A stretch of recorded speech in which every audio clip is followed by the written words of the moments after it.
Good evening.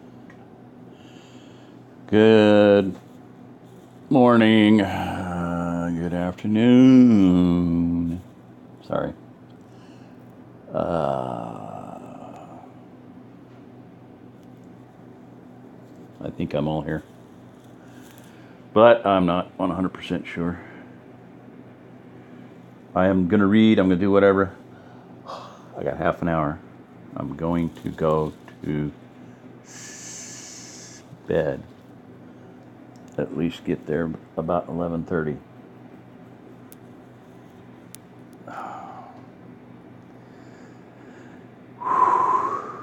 Departures, part 4. The unbroken snow in front of the gate crunched as John pulled up. Anne got out, opened the gate, and he pulled through.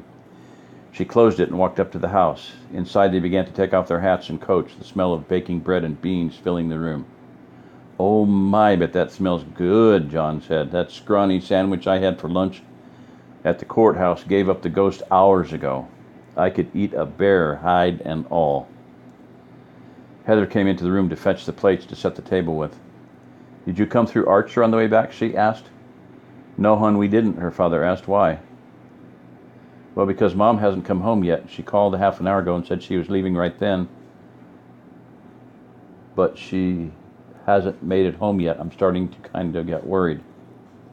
Luke looked at John. "What can we better go look for her then?" John said. "Hopefully she's just stuck in a ditch, but I reckon we'd better get a couple of rifles just in case.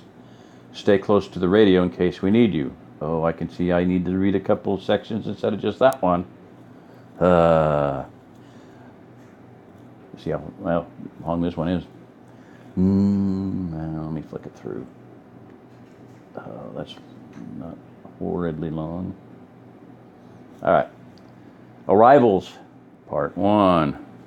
That means there's probably going to be a part 2. You never know with this book. John to base, radio check, over. John unkeyed the mic and waited. "Base to Uncle John, I read you 5x5, over." Heather's voice came out of the truck radio speaker a moment later. The truck went out the gate and turned right towards Archer. After a few hundred yards, John forced himself to slow his speed after he hit a patch of ice and went into a slide, narrowly avoiding leaving the pavement. "Damn it," he growled, "I hate driving on this crap." "How did y'all get through the winter up north every year, Luke?" The doctor grinned.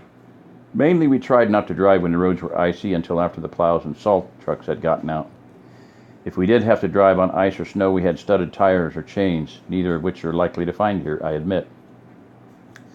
The truck crept along, the headlights reflecting from the snow-covered road and trees. Finally, about a mile out of Archer, they came upon Miguel's flatbed truck perpendicular in the road with its flashers blinking.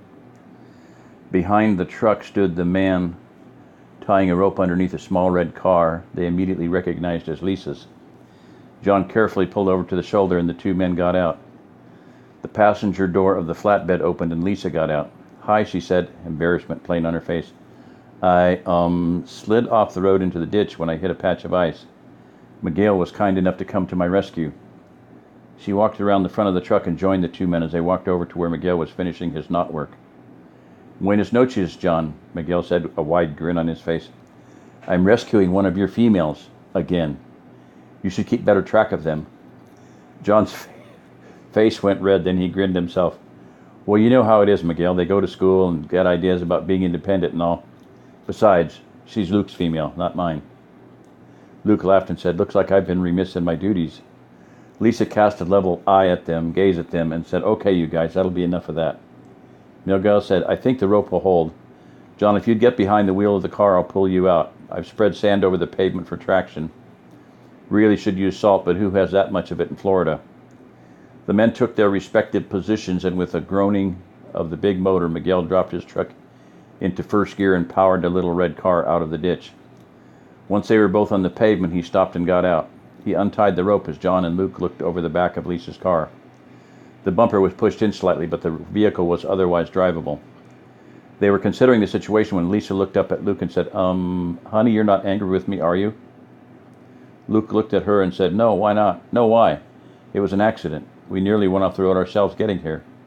There's a lot of ice on the road since it doesn't see much traffic now. His wife looked relieved. There's a lot of ice, more than there was when I came in this morning.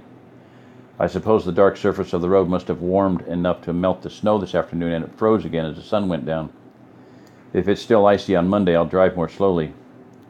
John said, I'm glad to see it was just some ice. I have to admit my heart was in my mouth there for a while, wondering if we are going to have trouble again. Slick roads we can handle.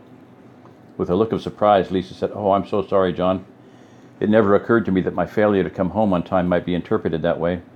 I should have had Miguel call the house for me. It's no big deal, John replied, but in the future I think it would be a good idea to check in as soon as possible. Probably be a good idea for you to put a radio or bag phone in your car. We're a little too far out for those tiny handheld cell phones to hit a tower. That's a good idea, John, Luke said. We both have the little handhelds, but have gotten out of the habit of using them here in the country because they don't have enough power to get a reliable signal. If we buy a house out here, we're going to have a stronger phone. Miguel looked interested. Luke, are you planning on moving out of town to live with your rustic cousins? The doctor grinned and said, Yes, we are, as soon as possible, in fact. Nothing like a brush with disaster to show you what's important and what's not. As soon as we can get the materials to finish the repairs on the house, we're going to put it on the market and look for something out in the country on this side of the county. John's been a very gracious host, but it's getting to be time we find our own place and become a more solid part of the community. Well then, the shopkeeper said, I will keep my eyes open for places for you. I think there will be many homes on the market soon as the economy struggles to revive itself. Now that the government has rejuvenated the dollar and allowed the banks to reopen, there will be many forced to sell their homes, I believe. I may have something to offer you myself in a couple weeks. Lisa said, Do you think the banks are going to foreclose on mortgages? Surely that would be bad with so many people out of work. The man shrugged. I think the banks must try to recoup something from their investments, but whether the government will allow them to take people's homes from them for failure to meet their mortgages, I cannot say. Personally, I think we will see many, many banks fail in the near future now that the economy is trying to start breathing again. The shock and paralysis of the impact is beginning to wear off, but the economic impact we are only just now starting to feel. I would not keep anything I would mind losing in any sort of institution. Eventually the failures will slow, then stop, and a new world will begin to unfold, but we are not there yet. John said, Well, I don't know about you, but I'm about to freeze. Miguel, you want to come to the house and have supper with us? It's the least we can offer after rescuing our wayward nurse here. Miguel smiled. My friend, I accept your kind offer. Carolita and the boys have gone to her sister's place at Otter Creek for the weekend, so I was left having to fend for myself. Running a store and rescuing damsels in distress, I have some talent for, but I'm afraid my cooking is rather barbarous. Very good, John laughed. Let's put Lisa's little cracker box in the middle and we'll head to the house. The bread the girls were baking smelled mighty fine when we pulled in a while ago. All right, good night.